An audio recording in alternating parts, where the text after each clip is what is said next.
In the salt-etched heart of Osu, Accra, stood the Emerald Manor, a decaying colonial relic owned by Auntie Faustina.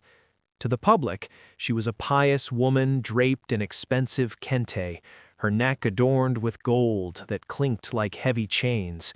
To her tenants, she was a nightmare draped in silk. Faustina didn't just collect rent, she collected souls. Her eyes, clouded by a milky, unnatural cataract, saw things others couldn't. When a tenant fell behind on payments, they didn't just receive an eviction notice, they woke up with mysterious bruises or found their cooking pots filled with feathers and dried blood. The neighborhood whispered that Faustina's wealth didn't come from real estate, but from a dark covenant she made decades ago in the forbidden shrines of the Volta region. She used black magic to tether her tenants to the house, draining their vitality, to keep herself looking decades younger than her 90 years. Every time a young woman moved in, Faustina grew more radiant, while the girl withered away into a shadow of her former self. Kofi, a quiet herbalist from the northern regions, moved into the smallest room on the ground floor. He was a man of few words, carrying only a wooden trunk that smelled of crushed sage and ancient earth. While others trembled when Faustina's shadow passed their door, Kofi merely smiled, his eyes tracking the invisible threads of energy she wove through the hallways. He knew she was watching him. He was the bait. Faustina's power was centered in a locked room at the top of the spiraling mahogany staircase. No one was permitted inside, not even the cleaners. One Tuesday night, under a blood-red moon, she slipped into the sanctuary.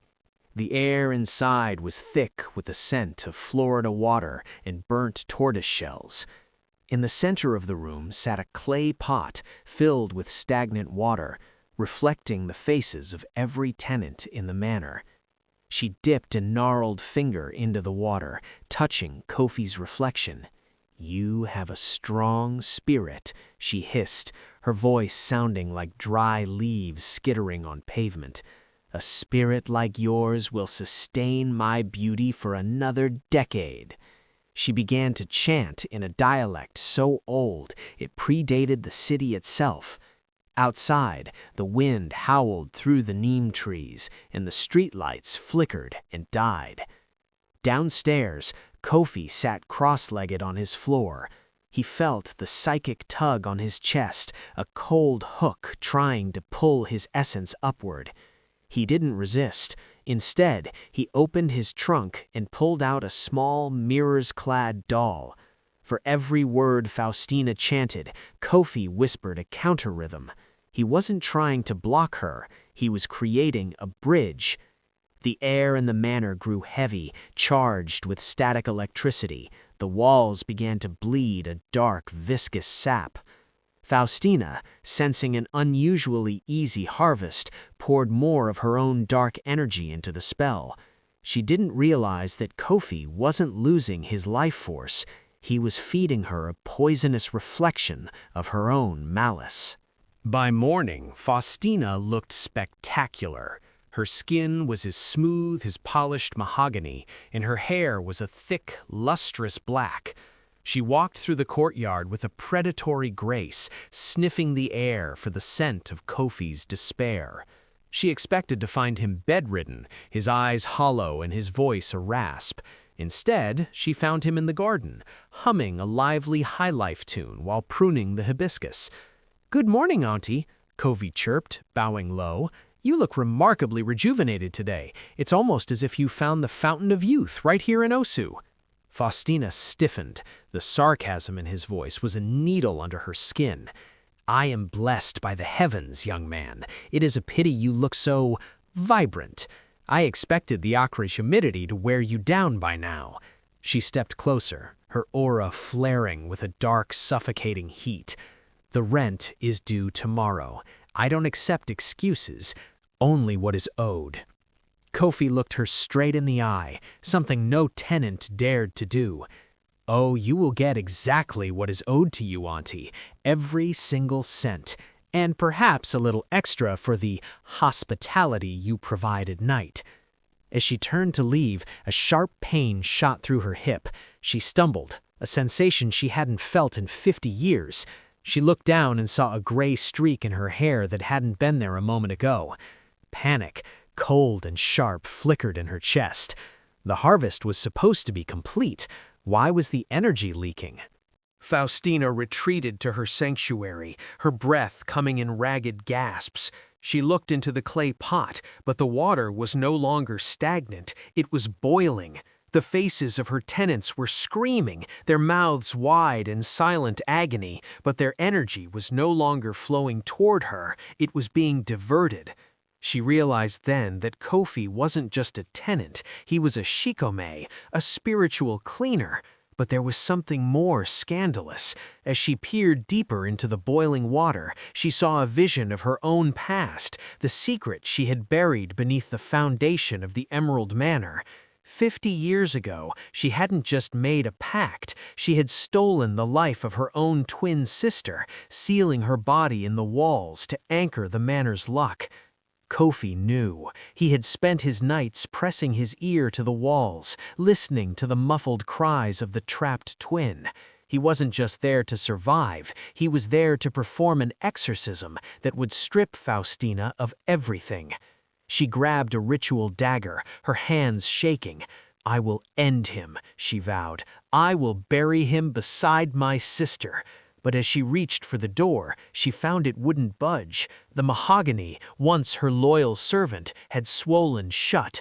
From the other side, she heard a soft, rhythmic tapping. Tramp, tramp, tramp. It was the sound of someone walking with a limp, the same limp her sister had in life. The hunter was now the caged prey. The heat in the manor became unbearable. The tenants, sensing a shift in the atmosphere, gathered in the courtyard. They watched as cracks began to spiderweb across the beautiful green exterior of the house. A foul stench, like rotting meat and ancient dust, wafted from the vents. Kofi stood in the center of the crowd, his wooden trunk open at his feet. "Today," Kofi announced, his voice booming with an authority that shook the window panes, "the rent is canceled." Inside the locked room, Faustina was screaming. The walls were literally closing in. The plaster cracked, revealing yellowed bones tucked behind the laths. A ghostly figure, translucent and weeping, emerged from the masonry. It was her sister, Efua. But Efua wasn't seeking a hug. She wanted the years that had been stolen from her. Faustina clawed at the door, her fingernails breaking and bleeding. Her youthful skin began to sag and wrinkle at an impossible speed. Her hair fell out in clumps, revealing a scalp covered in liver spots. "Please," she shrieked, "I'll give it all back. The gold, the house, everything." But the spiritual laws of Ghana are as unforgiving as the midday sun. A debt of blood can only be paid in kind. Efua's ghost reached out, her fingers sinking into Faustina's chest. She didn't pull out a heart, she pulled out a glowing golden thread, the stolen years. As the thread left Faustina's body, the manor groaned, its foundations settling into the earth with a terminal thud. Outside, the tenants gasped as the Emerald Manor's prestige evaporated. The lush green paint turned to a sickly gray, and the expensive roof tiles shattered like glass. The scandalous truth was becoming visible to the entire street. Passers-by stopped to stare as the ghosts of Faustina's past victims drifted through the windows, finally freed from their tether. Kofi stepped toward the house, his hand glowing with a soft, protective blue light. He climbed the stairs, the wood groaning under his feet. He reached the locked room, and with a single touch, the door turned to ash. Faustina lay on the floor, a withered husk of a woman. She was so thin she looked like a bundle of sticks wrapped in expensive kente. She couldn't even speak. Her jaw hung slack, her eyes wide with a permanent silent terror. Beside her stood Efua, looking vibrant and whole, a shimmering spirit of justice.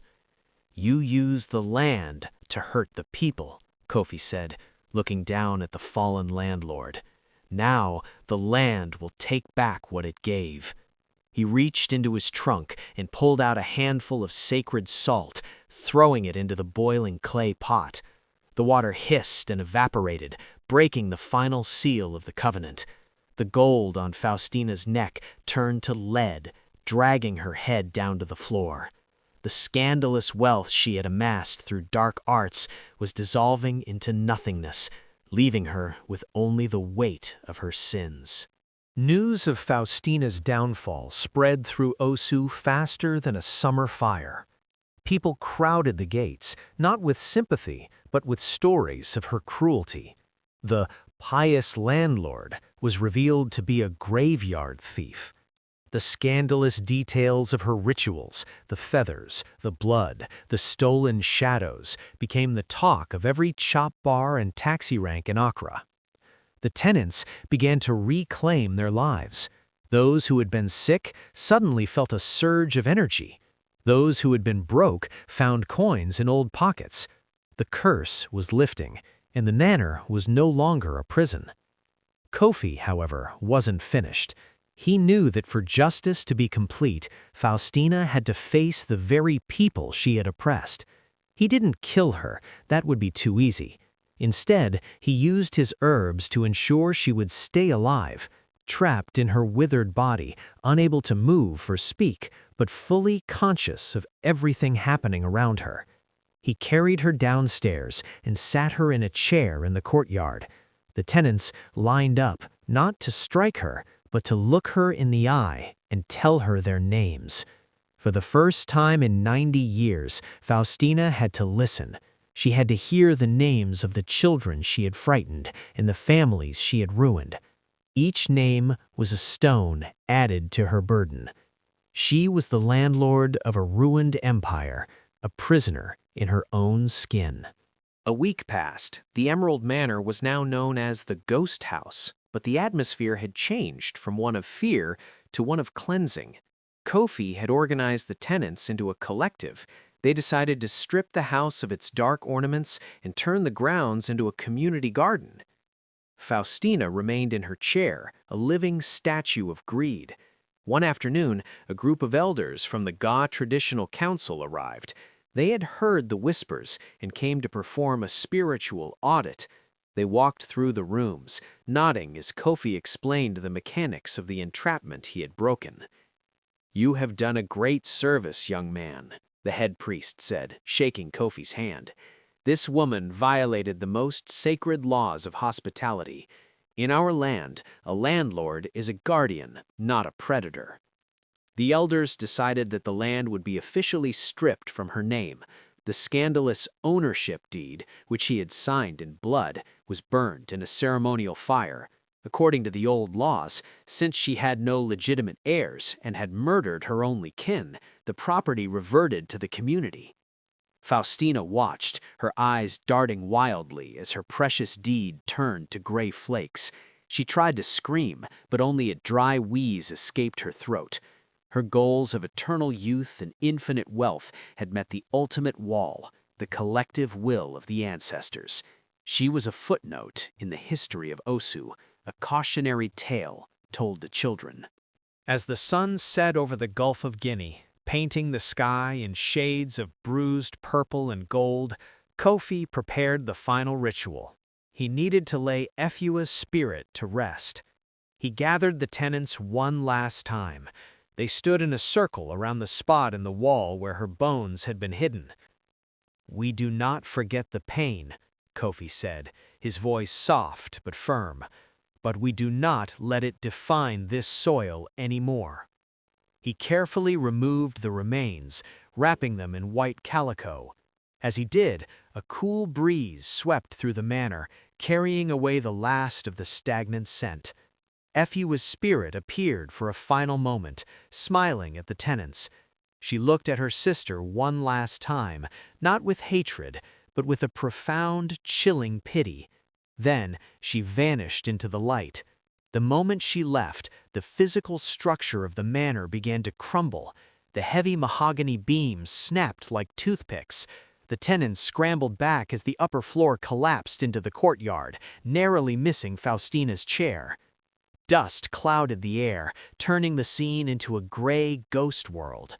When it settled, the manor was a pile of rubble. Only the chair where Faustina sat remained untouched, standing amidst the ruins of her greed.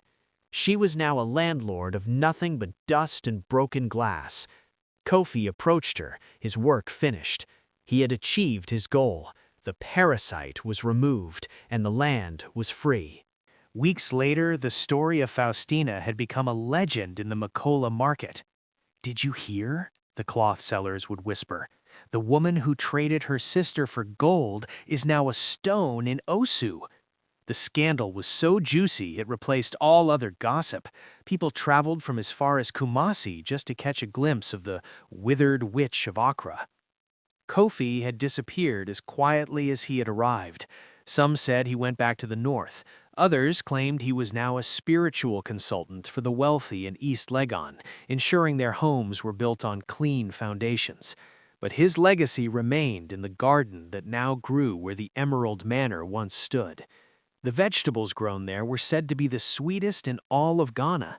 The soil, once cursed, was now incredibly fertile, nourished by the prayers of the freed tenants. The people who once lived in fear now sold tomatoes and peppers, their pockets full of honest money. Faustina was still there, relocated to a small shed at the edge of the property.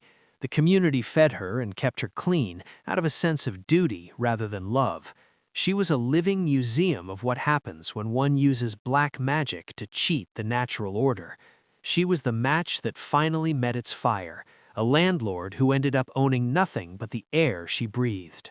Among the new gardeners was a young woman named Abina, who had been one of Faustina's most oppressed tenants. She had once been a vibrant dancer, but under Faustina's shadow, she had lost the use of her legs. Now, miraculously, she was walking again, her strength returning with every harvest. One afternoon, Abina found a small, glowing seed in the center of a particularly large pumpkin. It didn't look like any seed she had ever seen. It pulsed with a soft, golden light. She took it to the village elder, who gasped when he saw it. "This is a heart seed," the elder whispered. "It only appears when a great evil has been fully neutralized and replaced by collective love. It is the land's way of saying thank you." The news of the heartseed added a new layer to the scandal. People began to realize that the battle between Kofi and Faustina wasn't just about a house, it was a battle for the soul of the neighborhood. The evil landlord hadn't just met her match, she had been the catalyst for a spiritual awakening. Abina planted the seed in the center of the garden. By the next morning, a massive tree had sprouted, its leaves shimmering like emeralds. It was a new Emerald Manor, but one made of living wood and shade, open to everyone. Faustina, watching from her shed, saw the tree and wept. It was the beauty she had always tried to steal, now growing freely for everyone she had hated. One night, a mysterious figure approached Faustina's shed. The moon was hidden behind thick clouds, and the air was still. It was Kofi. He hadn't left Accra after all. He looked older, his face lined with the weight of the spirits he had encountered.